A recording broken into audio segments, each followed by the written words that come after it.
Welcome to my channel. I'm going to talk today about jump roping. You know, maybe you want to burn some calories, but you've heard that running it can be very hard on your knees and things like that, and it can be. So I would recommend you jump roping, or if you got a mini trampoline, those work well. First thing I want to talk to you about is you need to get a nice rope. You need to get a nice rope, but you got to find what works for you. I like using leather ropes that has like the ball bearing because it moves around. It's very smoothly, and I like the weight of the leather rope. That's why I use a leather. I like how it feels when it's going around. But first thing I'm going to share with you, when you get a rope, don't just buy any rope. Make sure you get one that actually fits you. The best way to do it is to stand with both feet into the center.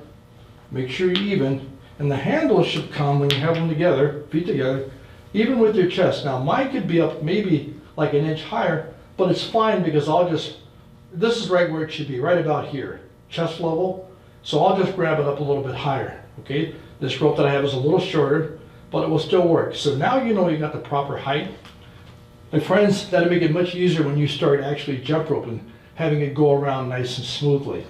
The other thing I'm going to recommend is when you get, and this is important, when you get a leather rope, it's generally wound up and it can be really tight.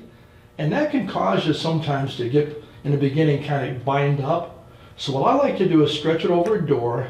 I'll put like a little leather oil on it and I'll wipe it down. I'll hang it over a railing or a door, you know, kind of like even up here, like this is my bar, okay, for doing exercise. I'll hang it over my door just like that, and I'll pull out a little bit and I'll let it sit like that overnight. And what that does, it kind of gets the wrinkles out. That'll make it much easier for you before you use it. Now, if you don't know how to jump rope, I would recommend that you don't use the rope initially. So my suggestion for you would be start bouncing with your feet. Okay, you're bouncing on your balls, your heels are just coming off. You shouldn't be doing this. You shouldn't be lifting your feet all the way off the floor. It should be a very small motion, just like this. So when you're jumping, you're going to come up enough where your feet are just going to clear. But if you're not used to jumping with a rope, just stand like this, hands out at the side initially, and do that maybe 30 times. Good. Stop. Okay. I'm going to put the rope down for a second. Now, you just get comfortable with jumping and then mix it up. So jumping side to side, same motion, hands down, side to side, right, left, right, left, right, left. You just boom, boom, boom. Take it easy. Don't wear yourself out. If you're not used to exercising, it's so important that you actually finish the race. A lot of people start and they have good intentions. They make the New Year's resolutions, but very few people are actually resolute. And my job today is actually help you succeed. So I would submit to you today that if you take things nice and lightly and gradually increase with whatever you're doing, it's going to be much easier for you to get to in the long run. In other words, for you to stay consistent with it. Now, once you get comfortable jumping that way, and you can do that in maybe 5 or 10 minutes, have your hands out to the side, like if you had a rope. So if you had the handles there, you would have the rope, the handles would be pointed outwards, just like that. And the motion is just, it's all wrist. It's all wrist. Elbows are close to the body. It's all wrist, okay? So that's after you get used to jumping in place. So you're jumping, boom, boom, boom, boom, boom, boom, boom, boom, boom.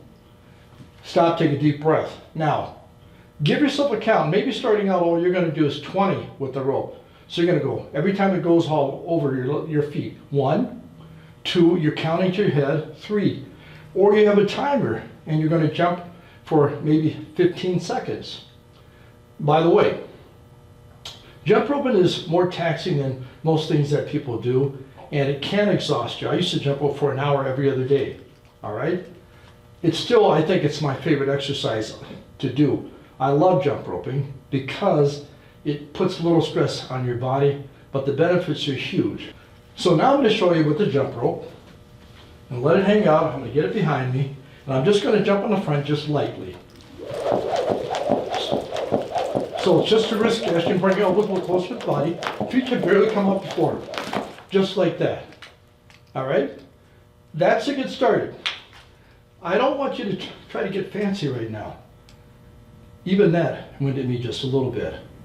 I love jump roping. Start off, just do the basic movement that you just saw me do. Jump, jump, jump, jump. 15 seconds. Maybe you can only do 10 seconds. Only do 10 seconds. Then next week, add an extra 10 seconds. Next week, add another 10 seconds. Maybe you can do 30 seconds. That's great, my friends. Whatever you can do, remember this. Start off lightly, initially, then you can proceed and do a heavier weight. I want you to be successful, so if you have any comments or if you have any concerns, I really do want you to comment. I want you to, obviously, to like this if you like it. Subscribe to the channel. Let people know about it. I'm a cancer survivor. I'll be turning 70 May 15th. And my whole life has been, I've spent over 4.5 decades, actually 45 years, trying to encourage people to build their health portfolio. And others are building people's financial portfolios. Mine has been people's health portfolio. I'm going to see you on the next video where we're going to actually talk about using the ball and how to use the ball if you don't feel like jump roping, maybe a little older or you're elderly. Like I said, I'll be turning 70. If I wasn't in great shape, maybe I would just be using the ball all the time. In fact, I've used the ball before because it's still a great exercise. You're at home, you don't want to go out in the middle of winter time, a ball's a great thing to use, gang.